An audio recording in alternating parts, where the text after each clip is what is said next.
Hello guys, बहुत बहुत स्वागत है आप सभी लोगों का हमारे इस चैनल पे। आज का जो टॉपिक है वो बहुत ही ज़्यादा खास होने वाला है। थंबनेल देख के आपको पता चल ही गया होगा, बट स्टिल आज का जो टॉपिक वो बहुत खास होने वाला है, क्योंकि आज हम बात करने वाले हैं कि भाई आपको इन्वेस्टमेंट करनी है एक कंपोनेंट में। ठीक है, कंपोनेंट एज इन की एक डिवाइस में, इलेक्ट्रॉनिक डिवाइस में। और आपका है कि भाई मेरा इतना बजट रेंज है, अब इस बजट रेंज में मुझे एक लैपटॉप चाहिए। लैपटॉप लूँ या पीसी लूँ? ठीक है, मतलब आजकल पीसी बिल्ड का भी ट्रेंड चल रहा है, तो लैपटॉप लें या पीसी लें। उसके बाद कि जो मैं पीसी या लैपटॉप लेने वाला हूँ, क्या वो एक सर्टेन एज तक, सर्टेन टाइम तक, से मैंने आज एक लैपटॉप ले लिया, से 50-60 हज़ार का मैंने एक लैपटॉप ले लिया, तो क्या वो 60 हज़ार का लैपटॉप आगे आने वाले 5 साल 6 साल तक सस्टेन करेगा, चल पाएगा, आगे आने वाली टेक्नोलॉजीज को कॉम्पीट कर पाएगा? तो बस यार, आज का सारा सवाल, सारा जवाब इसी चीज़ के इर्द गिर्द होने वाला है। और मैं अपने एक्सपीरियंस के हिसाब से अपनी बेस्ट नॉलेज आपको प्रोवाइड करने की कोशिश करूंगा कि भाई मैंने जो लैपटॉप लिया, मैंने अपना लैपटॉप लिया था एसर प्रीडेटर हीलियोस 300।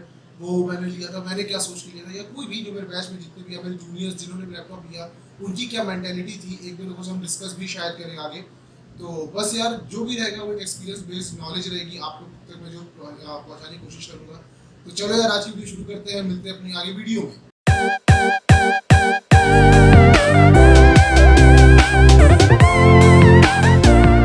तो यार, हर बार की तरह मैंने कुछ बंच ऑफ लिस्ट चीज़ें तैयार कर ली हैं कि मुझे किन सब टॉपिक पे डिस्कस करना है। ठीक है, तो यार देखो, सबसे पहले आप ये सोचो कि आपको जो लैपटॉप लेना है, ठीक है, वो आपको किस यूज़ के लिए लेना है, या आपको जो पीसी लेना है वो किस यूज़ के लिए लेना है। तो देखो, अगर आप कॉलेज स्टूडेंट हो ना, मेरे हिसाब से फार बेटर है कि नहीं आप लैपटॉप पे स्विच करो, वो मैं बता दूंगा आगे क्यों। बट सबसे पहले आप जानो कि आपकी यूजेज क्या है। जनरली एक स्टूडेंट की या एक प्रोफेशनल की भी ओवर ओवर बहुत खींच खाच होगी तो 3 टाइप की यूज होगी। या तो आपको डेली यूज के लिए चाहिए, डेली यूज जैसे आपको सर्फ कुछ करना है, इंटरनेट हो गया, यूट्यूब पे गाने सुनने या मूवी देखनी है, उस लिए चाहिए। अगला आपको कोडिंग के लिए चाहिए। तीसरा आपको गेमिंग के लिए चाहिए। 3 टाइप के लैपटॉप होते हैं, 3 टाइप की स्पेसिफिकेशन हो गई। अगला एक आता है उसमें कि भाई मुझे हाइब्रिड काम करना है। ठीक है, हाइब्रिड मतलब मुझे कोडिंग भी करनी है, मुझे सर्फिंग भी करनी है, मुझे गेम भी खेलना है। मुझे उन तीनों के हिसाब से एक ऐसा पावर पैक चीज़ कि तीनों चीज़ एक ही में चल जाए। तो मैं क्या करूँ, मैं गेमिंग लैपटॉप लूँ या मैं एक मिड रेंज का एक एफिशिएंट लैपटॉप ले लूँ जो मेरा सारा काम कर जाए। ठीक, तो आपको मैंने बांट दिया 4 कैटेगरीज में। नॉर्मल यूजर, आपको कोडिंग वोडिंग स्टफ के लिए चाहिए वैसा यूजर, गेमिंग के चाहिए, कि आप हाइब्रिड यूजर हो। अगर आप नॉर्मल यूजर की कैटेगरी में हो, अच्छा देखो, अब उसमें बढ़ने से पहले हम कुछ चीज़ें और समझते हैं। एक सवाल जो मैंने आपसे कहा था पीसी के बीच में लैपटॉप के बीच में डिफरेंस, देखो आप अभी कॉलेज स्टूडेंट हो, मेरे पास फिलहाल में 2 लैपटॉप है। एक लैपटॉप तो मेरा ये रहा जिसको मैं बार बार देख रहा हूँ, ठीक है, ये लेनोवो का आइडिया थिंकपैड है। ठीक, एक लैपटॉप ये है, और अगर मैंने अपना सेटअप हिलाया, ठीक, जहाँ पे मैंने अभी अपना सब सामान रख रखा है, तो मेरा एक लैपटॉप है जो मेरे सामने रख रखा है, ठीक है, एसर प्रीडेटर का। तो अभी मैं आपको अपना सेटअप भी अगली वीडियो में आपको सेटअप टू भी करा दूंगा। ठीक है, यहाँ मेरे सामने प्रीडेटर रख रखा है, ये मेरा ऑफिस का लैपटॉप है। ये लैपटॉप है i7 जनरेशन बेस्ड है, ठीक है, 500 SSD के साथ है, करीब 1.5 लाख का लैपटॉप आता है ये मुझे पड़ा था 40-44 हज़ार का। ठीक, लैपटॉप लेने का सबसे पहला फायदा पता है क्या है, आप लैपटॉप लेके ना पोर्टेबल हो जाओ, you can travel anywhere in the whole world without being like thinking भाई पीसी है, पीसी समझ रहे हो ना, एक बार फिक्स हो गया तो फिक्स हो गया। लैपटॉप क्या है, कहीं भी उठाया कहीं भी लेके चल दिया। ठीक, अब देखो, हर जगह आपको एक चीज़ कॉमन मिलेगी कि अगर आप कहीं भी देखोगे ना, आपको ये चीज़ लोग बताएंगे कि भाई लैपटॉप में एसएसडी होगी, लैपटॉप में हार्ड डिस्क होगी, रैम अपग्रेड करा दो। ये इसी चीज़ से ही शुरू करते हुए बताता हूँ कि भाई देखो, लैपटॉप को एक लैपटॉप डिफ्रेंशिएट क्या करता है, मेनली होते हैं 3 चीज़ें। सबसे पहले होता है आपका प्रोसेसर, अगला होता है आपका हार्ड डिस्क, अरे हार्ड डिस्क करो एसएसडी होगी, ठीक है, और अगली होती है उसके बाद होती है आपकी रैम।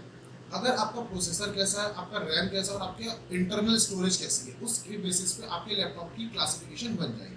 ठीक, लैपटॉप की प्राइसिंग वहीं से वहीं आपकी डिसाइड हो जाएगी। तो देखो, अब चलते हैं अपनी आगे कैटेगरीज में। अगर आप एक 25 से 30 हज़ार का लैपटॉप लेते हो, ठीक, एक जनरल यूजर के लिए चाहिए, अगर आपको सिर्फ नेट सर्फ करना है, या फिर आपको थोड़ा बहुत कंटेंट क्रिएशन में, जैसे कि आपको ब्लॉग्स लिखने हैं, आपकी अपनी वेबसाइट है जिसे आप डेली बेसिस पे रन करते हो, आपको थोड़ी बहुत ग्राफिक डिजाइनिंग करनी है, ग्राफिक डिजाइनिंग आप कैनवास करो, कोई अपनी सॉफ्टवेयर डाउनलोड किया हो, या ऑनलाइन ग्राफिक डिजाइनिंग करो, उस बेसिस के लिए एक 25 से 30 हज़ार का लैपटॉप आपके लिए सफिशिएंट है, जिसमें आपका i3 का कोई भी 11 जेन हो, या 9-10 जेन हो, या फिर AMD का Ryzen 3 हो जाए। ठीक, वो आपके लिए मोर देन एनफ रहेगा। अगर आप एक जनरल यूजर हो, आपको बहुत ज़्यादा कुछ हाई फाई काम नहीं करना है। देखो, आप अपने लैपटॉप को ऐसा समझो, मेरा ये जो लैपटॉप है इसमें मुझे को 128 GB SSD मिली थी, ठीक है, और 8 GB रैम थी, मैंने इसको बाद में अपग्रेड किया। लैपटॉप्स अपग्रेडेबल होते हैं, प्रोसेसर छोड़ के रैम और स्टोरेज, हार्ड डिस्क या SSD आप अपग्रेड कर सकते हो अपने हिसाब से।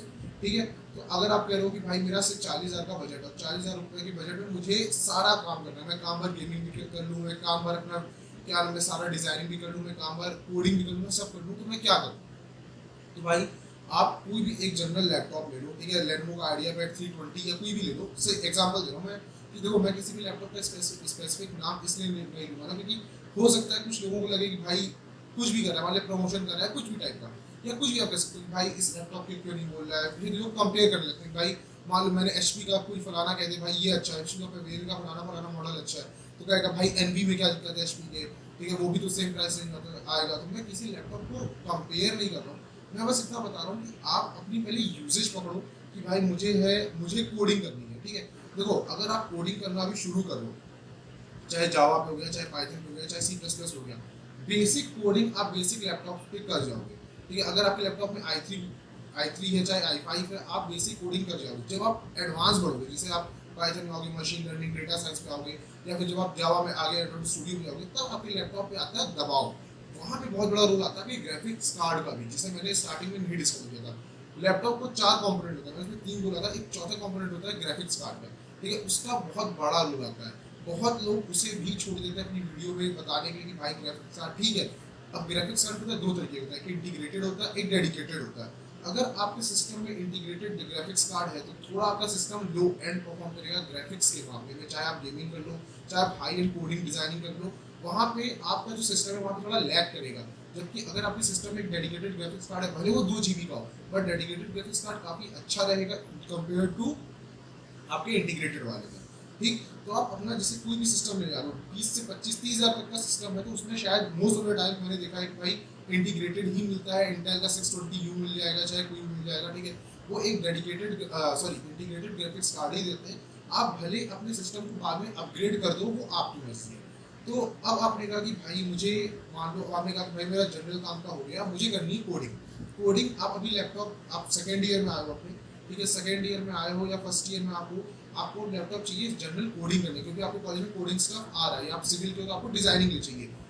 आपने 40-45 हज़ार तक का कोई भी लैपटॉप उठा लो, आपको बेस्ट ऑफ द बेस्ट मिलेगा उस रेंज में, ठीक है। प्लस माइनस आप अपने हिसाब से देख लेना कि ग्राफिक्स कार्ड डेडिकेटेड है कि इंटीग्रेटेड है।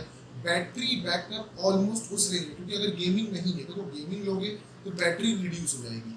अगर कोई एक जनरल लैपटॉप है वो 6 घंटा चलता है, गेमिंग लोगे वो 1.5 से 2 घंटा चलेगा। मैंने खुद ये चीज़ एक्सपीरियंस किया। आज के समय में मेरे लैपटॉप को करीब 3 से 4 साल हो गए, 3 साल तो एटलीस्ट हो ही गया, और आज ये 45 मिनट पूरा नहीं चल पाता है, ठीक है। इसकी बैटरी की लग चुकी है, ठीक। तो आप ये समझना कि आपको अगर गेमिंग के लिए चाहिए सिस्टम, तो डेडिकेटेड गेमिंग के लिए ही चाहिए, तब बात अलग है। वरना अगर आपको मीडियम गेमिंग करनी है, से आपने कह दिया भाई मुझे आधा घंटा वैलोरेंट कभी खेल लिया, या कुछ CSGO खेल लिया, या कोई भी गेम खेल लिया, तो जनरल लैपटॉप जो आपके 45-50 हज़ार में आएंगे with I guess 128 GB SSD उसमें आ ही जाएगी, ठीक है। वो लैपटॉप मोर देन इनफ रहेगा एक मीडियम लेवल गेमिंग के लिए। देखो अब इसमें एक चीज़ और रहेगी, जैसे कि आप ये समझो कि अब आपने ले लिया कि भाई मैंने 45 हज़ार का कोई भी लैपटॉप ले लिया, ठीक है, XYZ कंपनी का XYZ मॉडल ले लिया।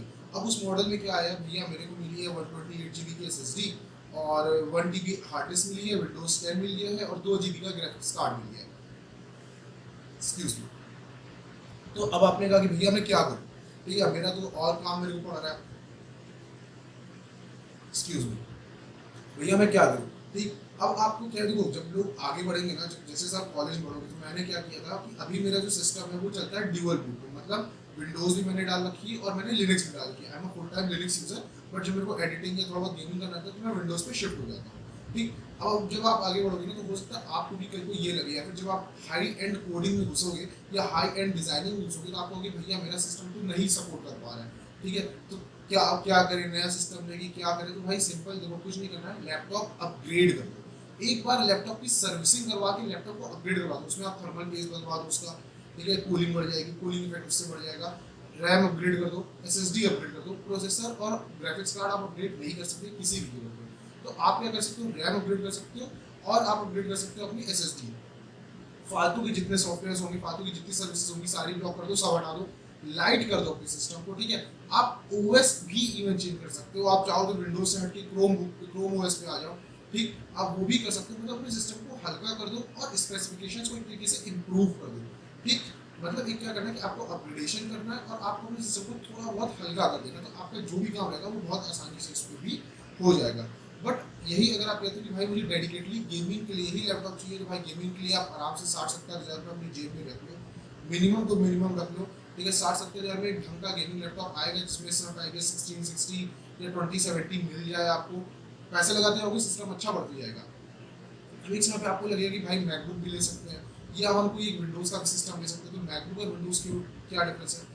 जहाँ आप मैकबुक में एंटर करोगे, ठीक है, M1 अभी M2 भी आने वाला है कुछ में, जहाँ आप मैकबुक में एंटर करोगे ना, you can't do gaming, you can do graphic design, you can do video editing, you can do content creation, but you can't do gaming.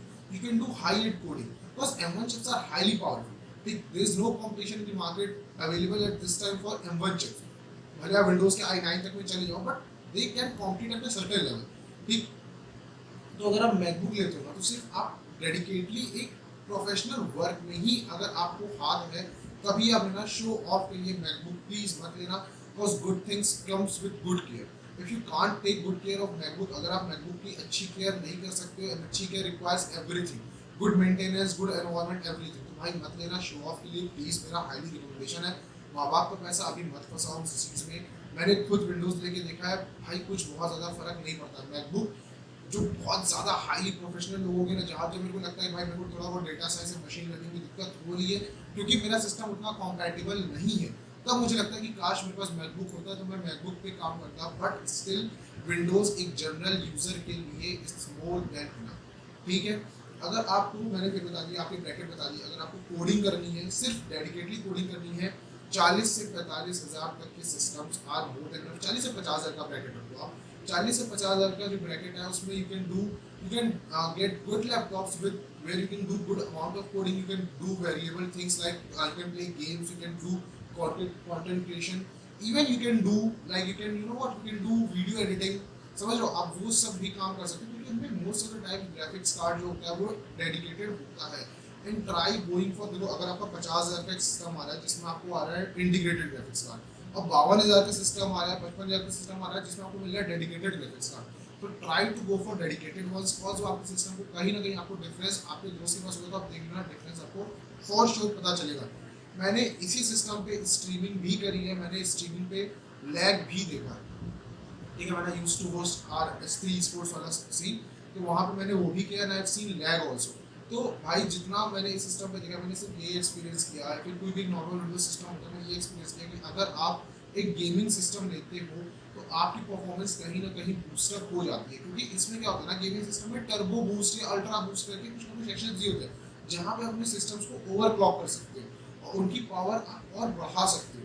तो ये एक मेजर डिफरेंस पड़ जाता है एक नॉर्मल सिस्टम में और एक गेमिंग सिस्टम में। क्यों गेमिंग सिस्टम इतने अलग होते हैं, हाई एंड होते हैं, क्यों इतने डेडिकेटेड वो इसीलिए होते हैं क्योंकि वो अपने सिस्टम को और अपनी परफॉर्मेंस को और बूस्ट कर देते हैं और ऊपर तक पुश कर देते हैं। वेयर इट्स सिंपल लैपटॉप जो भी रहेगा, चाहे मेरा ये जो ऑफिस वाला लैपटॉप है ये भी उतना कैपेबल नहीं है जितना मेरा ये 40-50 हज़ार का जो गेमिंग लैपटॉप है ये है, ठीक। तो ये एक मेजर डिफरेंस पड़ जाता है दोनों चीज़ों में। तो भाई अब अगला आपको अपने हिसाब से समझना है कि आपका क्या प्राइस ब्रैकेट है, आप किस प्राइस ब्रैकेट में रहना चाहते हो। मेरे हिसाब से अगर आप लैपटॉप लेने का सोच रहे हो then go for a laptop ranging between 45K to 55K। उस ड्यूरेशन, उस ब्रैकेट के अंदर आपको मोस्ट ऑफ द थिंग्स मिल जाएंगी। मैं किसी भी प्रोडक्ट का स्पेसिफिक नाम फेंक के आ रहा हूँ, मैं नहीं, मैं चाहता बता सकता हूँ। मेरे पास भाई मेरे कई जूनियर्स ने मेरे से रिकमेंडेशन लेके कई लैपटॉप्स खरीदे हैं। मैं आज भी लड़कों को कहता हूँ भाई ठीक है यार लैपटॉप ले लो, ये लैपटॉप ले लो, ठीक है, उनकी नीड्स के हिसाब से। But still I won't say कि भाई मैं कोई भी लैपटॉप का नाम इसलिए नहीं बताऊंगा क्योंकि हो सकता है किसी कुछ और एक्सपेक्टेशन हो, ठीक है। आप अपने हिसाब से रिसर्च करो, अगर आपको लगता है आपको अलग से जानना है आप कमेंट डाउन कर देना, for sure I will tell you कि भाई आप कौन सा लैपटॉप लो, कौन सा लैपटॉप मत लो, मैं वहाँ पे आपको बता दूंगा। But on the video I won't take any brand name और एनीथिंग, ठीक। आप अपना पहले एक यूज समझो। मेरे को भाई गेमिंग करनी है, प्रॉपर गेमिंग करनी है, then go for gaming laptops. आप कहते हो भाई मैं एक हाइब्रिड बनता हूँ, मेरे को सब कुछ करना है, आप एक जनरल 45 से 55 हज़ार तक का एक लैपटॉप ले लो, ठीक है। आप बाद में सेविंग लगा के बाद में उसको अपग्रेड कर देगा, क्योंकि आप जब बेसिक कोडिंग स्टार्ट करोगे ना, आप मशीन लर्निंग 2 दिन में तो सीख ही जाओगे, 1 दिन में तो सीख ही जाओगे। ऑब्वियस सी बात है कि भाई आप एक सेकंड बस, ऑब्वियस सी बात है भाई कि आपको कम से कम 6-7 महीने लगेंगे उस लेवल तक पहुँचने में, वो मशीन लर्निंग या डेटा साइंस की स्पेस तक अच्छे से पहुँचने में। ओरली नहीं बोल रहा हूँ, अच्छे से पहुँचने में आपको कम से कम 3 से 4 6 महीना लग ही जाएगा। 6 महीने में यार आप 8-9 हज़ार रुपये बचा सकते हो, ठीक है। आप 8-9 हज़ार रुपये बहुत आराम से बचा सकते हो, और तब अपने सिस्टम को अपग्रेड कर लो जब आपको ज़रूरत लगे कि नहीं भाई मुझे मशीन लर्निंग मेरा सिस्टम नहीं उतना है कि वो सपोर्ट कर पा रहा है, तो आप अपनी SSD अपग्रेड करा दो, आप अपनी रैम अपग्रेड करा दो। वो चीज़ें आप आगे भी जाके कर सकते हो। Even you can resale your things.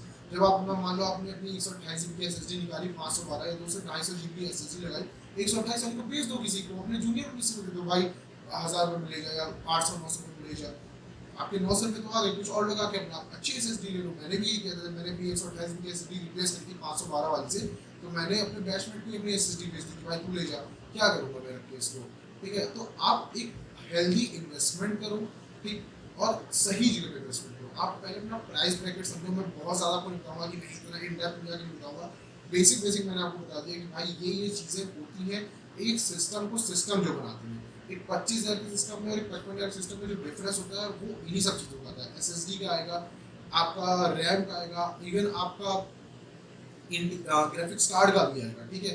एक आपको 25,000 के सिस्टम में मिलेगा 4 GB का रैम, उसमें आपको मिला 8 GB का रैम, DDR4 रैम। और ये चीज़ हमेशा ध्यान रखना कि आप जो रैम ले रहे हो, ठीक है, वो DDR4 रहे, नॉट DDR3। DDR5 रैम भी आ गई बट वो और महंगी है। ट्राई करना DDR4 रैम, अगर मैं इन डेप्थ में आपको बताऊंगा, ठीक है, टर्मिनोलॉजीज बताऊंगा, तो DDR4 रैम तो कम से कम रही रहे। SSD भी जो सिस्टम के साथ आ रही है उसकी रीड राइट स्पीड देखना है। देखो SSD क्या करती है पता है, SSD जो होती है वो आपकी सिस्टम को, देखो हार्ड डिस्क क्या होती है ना, हार्ड डिस्क के अंदर एक रोटेशन मैकेनिज्म होता है जो हार्ड डिस्क को ऐसे ऐसे रोटेट कराता है, तब वो रीड और राइट करती है। SSD में ऐसा कुछ नहीं होता है। SSD में अंदर इंटीग्रेटेड सर्किट्स होते हैं जिस पर वो काम करती है, ठीक। SSD इसीलिए हार्ड डिस्क की कंपेरिजन में फास्ट होती है, चाहे वो ऑप्टिकल मेमोरी की कंपेरिजन में इसीलिए फास्ट होती है। तो सिंपली आपको क्या करना है, SSD की रीड राइट स्पीड देखना, उससे क्या पता है आपके सिस्टम का बूटिंग फास्ट हो जाएगा, एप्लीकेशंस का लोडिंग फास्ट हो जाएगा। अगर आपका मान लो आपका कोई एप्लीकेशन है वो हार्ड डिस्क में लोड होने में लगाता है 2.5 से 3 मिनट, SSD को मुश्किल से 25 से 30 सेकंड 50 सेकंड में वो लोड हो जाएगा, वो बूटअप हो जाएगा। आप अगर कंटेंट क्रिएशन करते हो तो आपकी रेंडरिंग स्पीड बढ़ जाएगी। अगर आप आगे आओगे ना, तो जैसे पाइथन में फ्रेमवर्क आता है कीवी करके, जहाँ से आप ऐप्स बना सकते हो, और उसमें हम गूगल कोलैब की मदद से उसको रेंडर करते हैं, इसे प्रोसेस करते हैं। तो वो प्रोसेसिंग की अगर आपका सिस्टम में हाई सिस्टम तो वो इंक्रीज हो जाएगी, ठीक है। तो ये एक मेजर डिफरेंस पड़ता है SSD के होने से। समझ लो 2.5 से 3 मिनट का जो आपका टाइम लैप्स है वो 25 से 30 सेकंड के ब्रैकेट में आ गया, तो कितना आपका डिफरेंस बचा, समय कितना आपका बचा। और भाई आज के समय पे ना समय की ही कीमत है, तो आप जो पैसा लगा रहे हो वो अपना समय बचाने के लिए लगा रहे हो, तो ये एक मेजर डिफरेंस पड़ता है। इस चीज़ पे हमेशा ध्यान रखना कि आप अपना एक प्राइस ब्रैकेट, अपनी प्राइस रेंज हमेशा एक मतलब एक एवरेज में रख के रखना, ठीक है। और कुछ है आशीष जो छूट रहा है, और कुछ है जो छूट रहा है सिस्टम के ऊपर, कैसा सिस्टम लेना चाहिए, इतना ही है। सो गाइज एज डिस्कस चलते हैं अपने जूनियर्स का भी रिव्यू लेते हैं कि भाई अगर किसी को कोई PC खरीदना हो या सिस्टम खरीदना हो तो कितने तक का सिस्टम खरीदें, क्या क्या उनमें उसमें होना चाहिए, ठीक है, और क्या क्या स्पेक्स एटलीस्ट होने ही चाहिए। वहाँ पीछे मेरा PC मतलब सेटअप पड़ा हुआ है पूरा बिगड़ा बिगड़ा सा, तो एक बार वो सब भी सेटअप करके आपके लिए लेके आएंगे सेटअप टूर भी जल्दी। और प्रांशु मयंक से मिलनी बात करनी है मेरे को, क्योंकि वो लोग मतलब स्पेशली PC या लैपटॉप की फील्ड में ना उन लोगों को बहुत अच्छी नॉलेज है, और काफ़ी अच्छी नॉलेज है। मतलब कुछ भी होता है हम लोग भी कुछ पूछना होता है हम लोग उन्हीं से जाकर पूछते हैं भाई बताओ कैसे क्या सीन है, क्या करना चाहिए सिस्टम में, कैसे करना चाहिए। तो चलते हैं एक उनका एक्सपीरियंस जानते हैं इस फील्ड के रिगार्डिंग कि भाई कैसे करना है, ठीक है, कौन सा लैपटॉप लेना चाहिए, कैसा लैपटॉप लेना चाहिए। तो चलिए चलते हैं उनके पास तक। आई होप कि वो दोनों इस समय पे अवेलेबल हो, और हॉस्टल का हाल तो आपको पता ही है। अगर हमारी पुरानी वीडियो देखे होंगे आप तो आपको पता होगा कि हमारा हॉस्टल मतलब समझ लो कैसा होता है। तो चलते हैं रूम में इनके। और भैया क्या हाल चाल? हाँ चलो लाओ थोड़ा सा। और प्रांशु क्या हो रहा था? और मैं लिनक्स चलाना सीख रहे थे, सही है भाई। अरे यार प्रांशु एक बात बता, मान लो मेरे को एक लैपटॉप लेना है, ठीक है, आई एम अ न्यूबी, मेरे को कुछ नहीं पता, ठीक है, और मेरे को एक लैपटॉप लेना है, कोई एक ऐसा लैपटॉप कि मतलब जिसमें हम कोडिंग भी कर लें, थोड़ा बहुत गेम वेम भी खेल लें, या कुछ वीडियो क्रिएशन भी कर लें, मतलब समझ रहे हो एक हाइब्रिड काम के लिए। तो कैसा लैपटॉप होना चाहिए, क्या होना चाहिए? अगर आप प्रोसेसर पे जाएंगे तो अगर AMD पे जाते हो हाँ तो मिनिमम Ryzen 5 होना चाहिए, ठीक है। और अगर इंटेल पे जाते हो तो i5 होना चाहिए। और अगर मान लो आज के समय पे हमें लैपटॉप लेना है, देखो अब भाई लैपटॉप में इन्वेस्ट करेंगे एटलीस्ट 30-40 हज़ार तो करेंगे ही, तो अगर हम ऐसा लैपटॉप लेना है जो फ्यूचर प्रूफ भी हो, तो आपको कम से कम 60 से 70 करना पड़ेगा इन्वेस्ट। 60 ऐसा नहीं सकता कि बाद में अपग्रेड करा दें। अपग्रेड जैसे बहुत कम ही लैपटॉप होते हैं जो ऐसे अपग्रेड फीचर देते हैं। अपग्रेड आप क्या करा सकते हो, ज़्यादा से ज़्यादा रैम करा सकते हो, SSD हो SSD गया। अपग्रेड करा सकते हो। हाँ। तो उतना इफेक्टिव नहीं रहेगा ना, वो तो हल्की आपकी स्पीड बढ़ा देगा, स्पीड ठीक। बूस्ट अप कर देगा। ठीक। बाकी अगर आपको वर्कलोड बढ़ाना है तो आपको लैपटॉप ऐसा होना चाहिए। अच्छा, और कोई रिकमेंडेशन? मान लो अगर किसी को लैपटॉप लेना हो तो वो क्या देखे लैपटॉप लेने से तो पहले? जैसे उसका वर्क क्या है, वर्क अगर उसका जैसे गेमिंग का होगा ठीक। तो नॉर्मल उसको गेमिंग ही लैपटॉप ले रिकमेंड। अगर उसे इंजीनियरिंग भी करनी है तो वो भी गेमिंग लैपटॉप ले, ठीक क्योंकि है। वो ऐसा लैपटॉप होता है जैसे सारे वर्कलोड से आएंगे मेरे हिसाब से। हम्म। हाँ बाकी तो मिनिमम गेमिंग मेरे को 1650 Ti है GTX का। अच्छा। 1650 Ti वो मिनिमम मैं रेकमेंड करूँगा। मिनिमम रेकमेंड करूँगा 1650 Ti, उससे नीचे ना ले। ठीक। क्योंकि इस टाइम पे आउटडेटेड हो जाएगा। अच्छा। और जैसे अब ब्लॉगिंग का काम है, डॉक्यूमेंट पीपीटी बनाना है, हाँ। नॉर्मल ऐसे जो बीबीए करते हैं या ये करते हैं उनके लिए i3 बहुत है। मतलब 30-40 हज़ार तक का 30-40 सिस्टम। हज़ार तक i3 आ जाएगा, बट 40 में i3 11 आ रहा है इस टाइम पे। ठीक है। काफ़ी सही है। इसके ऊपर से आपको ग्राफिक की जरूरत नहीं है, मतलब अगर बेसिक तब एक बेसिक ग्राफिक तो होता ही है ना उसमें, आइडिया IDS कंजम्पशन के लिए हाँ, चाहिए। इंटीग्रेटेड ग्राफिक्स कार्ड इंटीग्रेटेड रहेगा। होता है, वो उनके लिए ना मोर देना। मतलब अगर मेरे को थोड़ा भी अच्छा काम करना है तो इस समय के हिसाब से 45 से 55 तक का ब्रैकेट लेके चले, 45 से 60 तक का 50 ब्रैकेट। से 60 लेके 50 से 60 तक बचपन में का। आपको सेल में मिल जाएंगे लैपटॉप, कुछ मतलब सेल में मिल रहे थे अभी। हाँ। एक 6050 Ti के साथ मिल रहा था, HP का कोई सा था, नाम नहीं पता उसका। अच्छा। मिल रहा था वो गेमिंग मतलब एक 55 से 60 तक का ब्रैकेट मान के चलिए, 50 से 60 तक का ब्रैकेट। और और मैक्सिमम वही आप वीडियो एडिटिंग में जाते हैं तो वो आपका 80 to 90 हो जाता है। मैक्सिमम लिमिट रखना है कि 80 से ऊपर ना ले लैपटॉप, क्योंकि 80 से ऊपर लैपटॉप लेने का कोई फायदा नहीं है इस हिसाब से। अच्छा। बढ़िया पीसी बिल्ड कर ले अपने अगर मान लो कोई चाह रहा है मैकबुक लेना, तो एक स्टूडेंट के एंगल से मैकबुक लेना चाहिए कि नहीं लेना चाहिए? पैसा है तो ले लो यार, क्योंकि उसमें ये बात हो जाती है कि वर्क एनवायरनमेंट काफी अच्छा होता है उसका। हाँ। सॉफ्टवेयर टू हार्डवेयर इंटीग्रेशन काफी बढ़िया, ऑप्टिमाइजेशन अच्छी होती है, हाँ। हर चीज की ऑप्टिमाइजेशन उसमें अच्छी ऑब्वियसली। होती है। लेकिन एक स्टूडेंट के पर्पस से जो जो स्टूडेंट अगर उस लायक है, अगर उसे मतलब कि खरीद सकता है, खरीद ले, मैकबुक उसके प्रायोरिटी पे रखे। अगर अगर खरीद नहीं सकता ले है। सकता तो उसके लिए है बाकी लैपटॉप। अच्छा। गेमिंग तो खैर होती नहीं है मैकबुक में हाँ। उस लेवल की। गेमिंग अगर उसे करनी है तो वो नॉर्मली बाकी Normal। मेनली 55 से 60 का बजट बना के चलेगा तो बढ़िया मिल जाएगा, उससे ऊपर नहीं चाहिए। चलो कोडिंग वगैरह जो भी है, वीडियो एडिटिंग सब होगा। चलो ठीक है। मतलब इतना तुम्हारे हिसाब से है कि 55 से 60 तक का एक ब्रैकेट रख के चले, एटलीस्ट मिनिमम जो भी रिक्वायरमेंट्स जो होनी कि चाहिए। बजट है जिनका, जो बजट लेके चल रहे हो नॉर्मल। तो मतलब मिनिमम मेरे को लग रहा है i5 होना ही चाहिए। i5 कौन सा जेन? i5 तो अभी 11 चल रहा है। 11 gen चल क्योंकि 11 जन में वो पेयर नहीं मिलेगा ग्राफिक कार्ड का, इस टाइम पे काफी कम लैपटॉप आए हैं इसमें। तो मेनली i5 10th gen या फिर Ryzen का 54600H करके एक CPU है, वो पेयर में मिल जाएगा आपको GTX 1650 Ti के साथ में। अच्छा, मतलब ग्राफिक्स और कार्ड थोड़ा सा ही एटलीस्ट। अगर आप 10,000 की से आएंगे आपको 3050 Ti एक साथ मिल जाएगा। अच्छा। प्रोसेसर वही रहेगा। और SSD मिनिमम कितनी होनी चाहिए? 250 GB इनफ है। 256 GB इनफ है। क्योंकि बूट के लिए चाहिए, बाकी आप हाँ, बूट के लिए बाकी कुछ भी रहेगा तो तुम ऐप उसमें वगैरह रन कराना है आपको, हाँ। कोडिंग वगैरह के उधर VS Code में जो भी करना है बेसिकली ऐप को रन कराने के लिए। बाकी स्टोरेज जो आप करेगी मूवी वगैरह जो भी गेम्स वगैरह वो हार्ड डिस्क में स्टोर नहीं होगा आपको, अच्छा। कोई दिक्कत नहीं। मतलब एक 55 से 60 हज़ार तक का ब्रैकेट मान के चलते हैं। आराम से, उससे ऊपर नहीं चाहिए, इससे ऊपर नहीं चाहिए ना, एक स्टूडेंट एवरेज स्टूडेंट के लिए। उससे ऊपर नहीं चाहिए। अब बाकी कुछ रहेगा तो आप अपग्रेड कर लो अपने हिसाब से। बहुत है, रैम बढ़ा लो, SSD ज़्यादा बढ़ा पैसे हैं तो देख लो। ज़्यादा। भाई पैसे वालों की बात ही अलग है। चलो ठीक है, तुम लोग एंजॉय करो, चलो ठीक है। चलते हैं हम भी। ठीक है, bye, net good night bro, good night. तो यार बस मेरे हिसाब से यार जितना था ऑल ओवर मैंने आपको बता दिया, और शायद कुछ छूट रहा हो तो भाई यार बड़ा समझ के माफ़ कर देना। ठीक है, और भाई बस तो उम्मीद करते हैं आपको वीडियो पसंद आई होगी। अगर आपको फिर भी आप कुछ लोग हैं जिनको जानना होगा कि भाई कौन से ब्रांड का सिस्टम ले या कैसा ले, आप मेक श्योर आप मेरे को पिन कर देना। ठीक है, मैं नीचे इंस्टाग्राम लिंक्डइन का अकाउंट दे दूँगा, और खासकर लिंक्डइन पे पिन करना। इंस्टाग्राम में यार ठीक है, फॉलोअर्स जो भी है, लिंक्डइन पे अकाउंट बनाओ, लिंक्डइन यूज़ करो, लिंक्डइन पे पिन करना अच्छा लगेगा। ठीक है, कोई सजेशन हो तो भाई वीडियो में ज़रूर नीचे दे देना। मेक श्योर कि आप चैनल सब्सक्राइब कर देना। मैं अपना सेटअप टूर भी जल्दी लेके आने वाला हूँ। ठीक, तो बस यार आज के लिए इतना ही, मिलते हैं अपनी अगली वीडियो में। उम्मीद करता हूँ आपको वीडियो पसंद आई होगी। वीडियो पसंद आई होगी तो जरूर से लाइक करें, शेयर करें, सब्सक्राइब करें। Tell them guys, thank you, bye bye, take care, keep learning, stay safe, bye bye.